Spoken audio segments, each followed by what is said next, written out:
দশম শ্রেণীর ছাত্রছাত্রীদের আমি আন্তরিক স্বাগত জানাই। দেখো, ভারতের কৃষি ভূগোল বইটা এখানে আমি আজকে পড়াতে চলেছি, মানে কিছু ইনফরমেশান দিতে চলেছি। এটা হচ্ছে ভূগোল, মানে তোমাদের যে জিওগ্রাফি আছে সেই বিষয় এক নজরে কয়েকটি শর্ট কোশ্চেন যেখানে ইম্পর্টেন্ট ইনফরমেশান থাকবে, সেরকম কিছু শর্ট কোশ্চেন এখানে আমি দিচ্ছি শর্ট ভিডিওতে। দেখে নাও, যারা ভালো লাগছে, যাদের ভিডিও ভালো লাগছে তারা অবশ্যই ভিডিওর সঙ্গে থাকবে এবং লাইক করবে, কমেন্ট করবে এবং অন্যদের শেয়ার করে দেবে।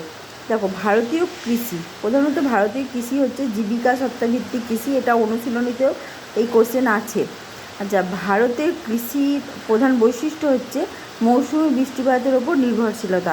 দেখো, যেমন এখন বৃষ্টি হচ্ছে, দেখো এই যে বর্ষাকাল শুরু হয়ে গেছে এবং এই বৃষ্টির কারণে যে এই বৃষ্টিটা কিন্তু ভালো করে যদি না হয় তাহলে কিন্তু চাষবাস কিন্তু ভালো হবে না। যদিও এই সময় যে সমস্ত ফসল মাঠে আছে সেগুলো নষ্ট হয়ে যাচ্ছে অতিরিক্ত বর্ষণের কারণে। আচ্ছা, ভারতের প্রধান খাদ্য ফসল হচ্ছে ধান। ভারতের দ্বিতীয় প্রধান খাদ্য ফসল গম। ভারতে উৎপাদিত মিলেট জাতীয় ফসলের নাম হচ্ছে জোয়ার, বাজরা, রাগি, এটাই প্রধানত। ভারতের বাগিচা ফসল চা, কফি, রাবার। ভারতের তন্তু ফসল পাট, কার্পাস, তুলো। ভারতের সোনালী পানীয় চা। তৃষ্ণার্ত ফসলও চা, কি তৃষ্ণার্ত ফসল চা না, ধানকে বলা হয়। দেখবে অনুশীলনীতে আছে। ভারতের ধানের ভাণ্ডার বর্ধমান, কিন্তু ধান সবচেয়ে বেশি তৈরি হয়, উৎপন্ন হয়, সেটা হচ্ছে পাঞ্জাবে। খারিফ শস্য বর্ষাকালীন ফসল আমন ধান, পাট, তুলো, ভুট্টা, বাজরা। আচ্ছা, এখানে রবি শস্য শীতকালীন ফসল গম, জব, আলু, তৈলবীজ এবং অন্যান্য শস্য হয়ে থাকে। জায়িদ শস্য আউশ ধান, পাট, বাদাম, সবজি। ভারতে ধানের প্রকারভেদ আউশ, আমন, বোরো এবং অনেক বীজ আছে, মানে যেটা উচ্চ ফলনশীল বীজ, যেমন রত্না, জয়া, পঙ্কজ ইত্যাদি। ভারতের শস্য ভাণ্ডার কাবেরী বদ্বীপ। ভারতের প্রধান পানীয় চা। দক্ষিণ ভারতের ভাণ্ডার হচ্ছে তামিলনাড়ুর কাবেরী নদীর বদ্বীপ। আচ্ছা, ভারতের একটি গুরুত্বপূর্ণ অর্থকরী ফসল ইক্ষু, তুমি পাটও লিখতে পারো। ভারতের তন্তু ফসল তুলো বা কার্পাস।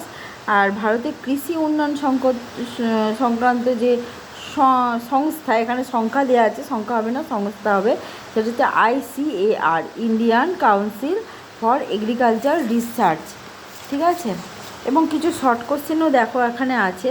এটা তো বলেই দিলাম যে দুটি অর্থকরী পানীয় ফসল হচ্ছে চা, কফি। খারিফ শস্যের অর্থ বর্ষাকালীন ফসল, রবি শস্যের অর্থ শীতকালীন ফসল। দুটি খারিফ শস্যের উদাহরণ, এখানে অনেকগুলো খারিফ শস্যের উদাহরণ দিয়েছে, ধান, পাট, তুলো, বাজরা। আচ্ছা, দুটি রবি শস্যের উদাহরণ গম, জব, আলু। দুটি জায়িদ শস্যের উদাহরণ আউশ ধান, পাট, বাদাম, শাক। ভারতে সাধারণত কোন দুটি পদ্ধতিতে চাষ হয়? রোপণ পদ্ধতি, বপন পদ্ধতি।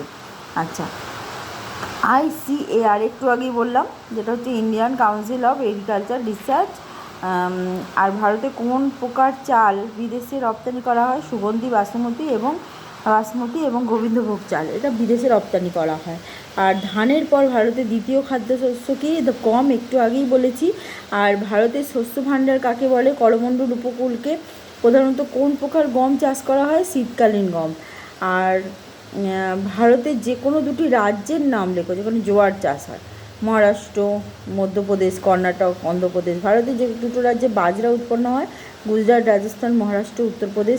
ভারতের যে কোনো দুটি রাগি উৎপাদক রাজ্য, কর্ণাটক, অন্ধ্রপ্রদেশ, তামিলনাড়ু, বিহার।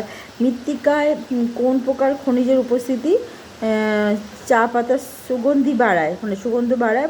ফসফরাস ও পটাশ। ফসফরাস আর পটাশ মৃত্তিকায় থাকে বলেই চায়ের সুগন্ধ বাড়ে। পশ্চিমবঙ্গে কোন জেলায় চা স্বাদে গন্ধে পৃথিবী সেরা? দার্জিলিং।